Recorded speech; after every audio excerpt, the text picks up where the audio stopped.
Hai semuanya, sawadikra, apa kabar? Semoga kabar kalian selalu baik dan juga sehat. Selamat datang di segmen analisa. Dan hari ini kita akan update mengenai Teng Monida ya. Kasus yang sampai sekarang masih misteri apakah ini pure karena kecelakaan ataukah karena ada indikasi pembunuhan. Nah, di video kali ini aku akan bahas mengenai Q&A live dari salah satu sahabatnya mendiang yang bernama Casper. Ini semalam dia live di Instagramnya dalam bahasa Inggris.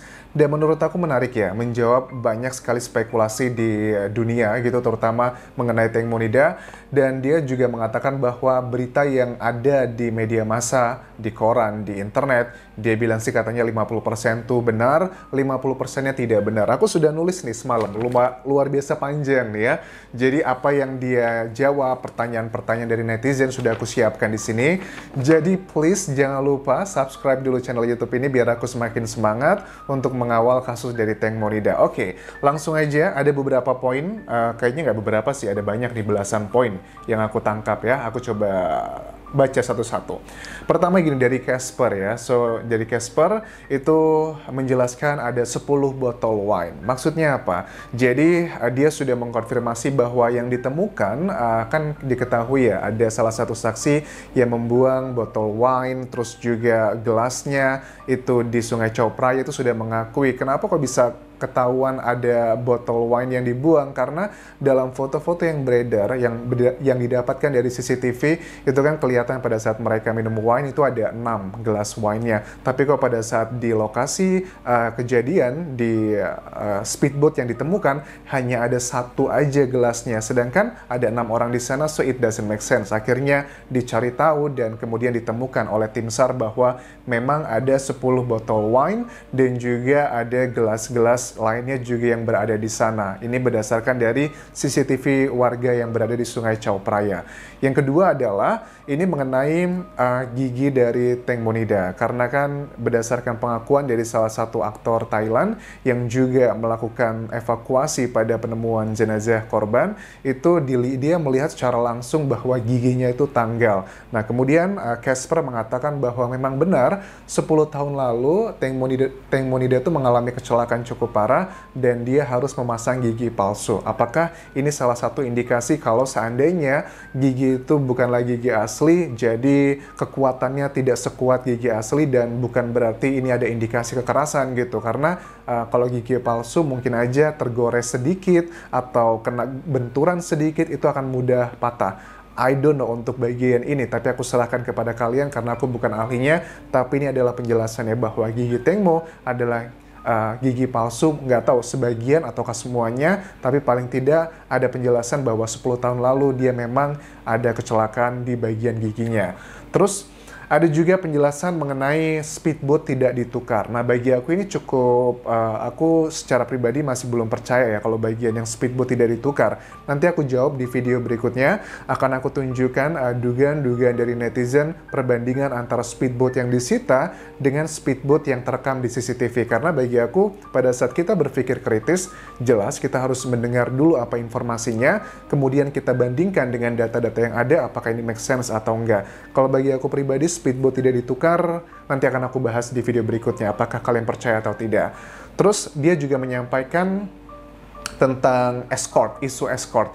Menurut Casper, dia tidak percaya bahwa seorang Gatik ya, manajernya Teng Mo, itu tega atau mau dengan tega gitu, benar-benar menjual dalam tanda kutip harga diri Teng Mo ke seseorang gitu. Karena mereka ini sudah sangat dekat sekali. Anaknya sudah menjadi anaknya juga, tinggal bersama setahun terakhir ini. Tinggal bersama tuh maksudnya ada 2 rumah yang dimiliki Teng Mo bersamaan. Sebelah-sebelahan dulunya adalah milik almarhum, ditempati oleh almarhum, bukan almarhum, mendiang ayahnya Teng Mo. Tapi karena sudah meninggal setahun lalu, akhirnya pindahlah Teng Mo ke rumah mendiang almarhum. Kemudian si Gatik dan juga anaknya, juga which is anaknya Teng Mo juga, tinggal di rumah Teng Mo sebelahnya. Jadi hanya sebelah-sebelahan rumahnya. Dan sekarang ibundanya Teng Mo sudah mengusir Gatik beserta anaknya untuk keluar dari kedua rumahnya Teng Mo tersebut. Oke, dan mengenai alkohol juga dikatakan bahwa dia beberapa kali, hampir selama 9 tahun terakhir katanya merayakan ulang tahun dia bersama-sama, dia itu memang tidak suka dengan alkohol. Bahkan dikasih wine pun dia tidak mau karena dia nggak suka dengan aromanya. Jadi menurut si Casper dia nggak yakin kalau Teng Mo itu minum alkohol pada saat malam hari itu. Karena ada dugaan bahwa ada yang bilang bahwa mereka mabuk gitu. Tapi kalau Teng Mo kayaknya nggak mungkin. Well, kita nggak tahu bagian itu, tapi ini adalah keterangan Casper. Yang kedua adalah mengenai pria Arab. Jadi ada dugaan ya beberapa hari terakhir ini ada pria Arab yang berbicara dan sebagainya. Casper menegaskan bahwa pria Arab itu punya kredibilitas yang tidak baik di Thailand, suka berbohong. Dia hanya mau mencari panggung katanya untuk terkenal aja. Ini keterangan dari Casper ya teman-teman ya. Terus juga ada kenapa bawa pengacara sebelum melapor ke polisi? Nah, ini juga menjadi bagian dari dicuriganya si Gatik. Kenapa kok dia pada saat melaporkan kehilangannya Teng Mo tenggelam tersebut di pagi harinya setelah malam kejadian, dia sudah menghubungi pengacaranya dulu dan membawa ke kantor polisi juga. Ini menjadi kecurigaan. Terus mengenai foto dengan Gatik, ada fotonya Teng Mo kan ya, beserta Gatik di Sungai Chao Phraya. Ada dugaan bahwa itu palsu editan. Dia mengatakan bahwa itu adalah foto asli karena dia melihatnya secara langsung di HP-nya dan juga ada keterangan dari time-nya, plus juga itu adalah efek cahaya karena itu adalah iPhone 13. Itu kurang lebih seperti itu, dia memastikan. Terus juga ada Katik juga korban, tapi dia seharusnya nungguin sahabatnya saat tenggelam. Oke, menurut Casper, dia yakin bahwa Katik ini juga adalah korban, tapi kesalahan dia adalah dia tidak nungguin Teng Mo pada saat dia tenggelam. Kalau memang sahabat, kenapa ditinggalin begitu aja? Namanya juga sahabat, sudah belasan tahun bersama. Dia bisa tidur tenangkah malam hari itu melihat temannya lagi di Sungai Chao Phraya di kedalaman seperti itu. Bahkan juga dia mengatakan dia melihat sungainya seperti apa. Sungainya itu, karena kan Sungai Chao Phraya itu luas sekali teman-teman, membelah kota Bangkok dan juga berbatasan dengan banyak provinsi lainnya. Itu sungai yang tempat dia jatuh itu tenggelam, itu sangatlah butek banget dan pekat. Bahkan Casper mengatakan, kalaupun kamu adalah atlet renang pun kayaknya agak sulit untuk bertahan di kondisi air seperti itu karena sangat pekat. Oke, ini menarik nih bagi aku. Pekatnya sepekat apa sih kok bisa sampai Casper menyatakan hal seperti itu? Tapi ya sekali lagi, ini aku hanya storytelling apa yang dia katakan lewat Instagramnya. Jadi aku menjelaskan mana yang opiniku, mana yang dikatakan oleh si Casper tersebut. Jadi aku make sure that we know exactly which one is the position what I'm telling you, right? Terus juga mengenai Robert dan juga Port, itu dia tidak kenal Mo sama sekali. Robert ini adalah si supir dan juga Port adalah pemilik dari speedboat tersebut. Nah, ternyata Port juga kan adalah seorang bisnismen. Dia punya beberapa bisnis, salah satunya adalah penjualan mobil mewah, sport. Robert juga sama seorang bisnismen. Terus juga She Hasn't Got The Money, ini adalah money tentang untuk ibunya Teng Mo, bahwa dia meminta 30 juta baht, which is sekitar 13 miliaran rupiah lebih. Tapi sampai sekarang dia masih belum mendapatkan uangnya. Itu baru negosiasi. Oke. Terus dia juga mengklarifikasi bahwa Katik itu karakteristiknya adalah orang yang to the point, orang yang kuat. Dia nggak yakin kalau ada isu-isu bahwa Katik itu cemburu dengan Teng Mo. Sama sekali dia nggak yakin, dan dia memang sering sharing baju karena ukuran bajunya Teng Mo dan juga Katik itu sama baju tubuhnya, jadi sering tuker-tukeran baju. Itu adalah hal yang lumrah aja bagi dia. Terus juga Katik itu sekarang menjadi orang yang menjadi tertekan gitu, dan dia percaya menurut si Casper, Katik bukanlah pelakunya, tapi dia mengetahui cerita sebenarnya dan sepertinya dia sedang tertekan karena dia harus menutupi sesuatu hal. Alasannya itu. Nah, yang membuat dia juga kesal dengan Katik ya, si Casper bilang bahwa dia juga kenal dengan Katik. Dia bilang bahwa salah satu bentuk kamu tanggung jawab, harusnya kamu menceritakan apa yang sebenar-benarnya terjadi. Itu adalah yang dikatakan oleh si Casper. Terus yang terakhir adalah mengenai asuransi untuk Esther. Esther ini adalah anak dari Katik ya, dan juga anak dari Teng Monida. Dan memang uang asuransi memang itu 100% untuk Esther karena itu sudah ada di pertanggungannya sendiri.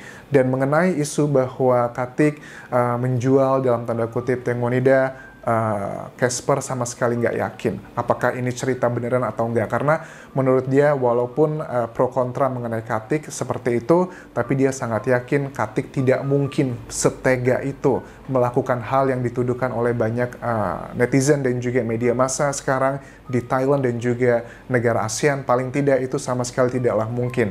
Dan juga Katik ini karakteristiknya adalah orang yang sangat kuat dan juga to the point ya, karena dia ini orang, maksudnya dia adalah single parent, single mom, dia juga punya pribadi yang sangat kuat. Dia kalau suka, dia akan mengatakan suka. Kalau dia tidak suka, dia tidak akan mengatakan tidak suka. So, jadi dia bukan tipe orang yang suka basa-basi, tipikal mungkin di Asia, sebagian seperti itu, tapi dia adalah tipe orang yang menyatakan apa adanya. Dan sama kesimpulan dari live-nya Casper ini menyatakan bahwa saya yakin Kati bukanlah pelakunya, Kati bukanlah orang yang menginginkan Teng Mo seperti ini, tapi saya yakin dia mengetahui apa yang sebenarnya terjadi, dan Katik tidak menceritakan sebenarnya, dan dia sedang juga tertekan, dia juga korban, tapi cara dia bertanggung jawab harusnya adalah dengan menceritakan yang sebenar-benarnya. So, itu adalah live dari Casper, mudah-mudahan bisa menjawab apa-apa yang terjadi di media massa mengenai kasus ini. Dan satu lagi, dia juga menegaskan bahwa kan ada berita mengenai cincin yang dibawa oleh Bird ya, kekasih dari Teng Mo, yang which is mereka ini pacaran baru sekitar setahun pada saat ayahnya dari Teng Mo meninggal dunia. Kemudian Bird datang pada saat ayahnya meninggal dunia, itu depresi luar biasa, makanya mungkin kecintaannya luar biasa karena masih 1 tahun pacaran kurang lebih, jadi masih menggebu-gebu. Well, let's say seperti itu adalah opini pribadiku. Dia mengatakan bahwa ada cincin yang bergerak, itu sama sekali tidak benar, itu hanyalah hoax saja. Tapi bagi aku sih ini bagian yang pro kontra lah, it's okay lah, setiap orang punya kepercayaannya masing-masing. So, that's it yang bisa aku bahas mengenai video kali ini, mengenai berdasarkan dari Instagram live-nya dari Casper. Di video berikutnya aku akan bahas adalah mengenai speedboat yang Casper menyatakan dia yakin speedboatnya tidak ditukar. Tapi ada beberapa foto-foto yang di media massa sudah tersebar, ada perbandingan, kok ini berbeda dengan yang disita polisi, dengan yang ditangkap oleh layar CCTV. Itu akan aku bahas lebih detailnya di video berikutnya. Terima kasih sudah menonton, tinggalkan like, tinggalkan juga subscribe kalian, serta follow Instagramku di Anjas di Thailand. Kalian boleh DM, ada banyak informasi yang mungkin mau aku bahas, boleh tuliskan di kolom komentar video ini ataupun juga di Instagramku. Sampai ketemu lagi semuanya. Terima kasih sudah menonton. Kapun kerap semuanya. Bye-bye.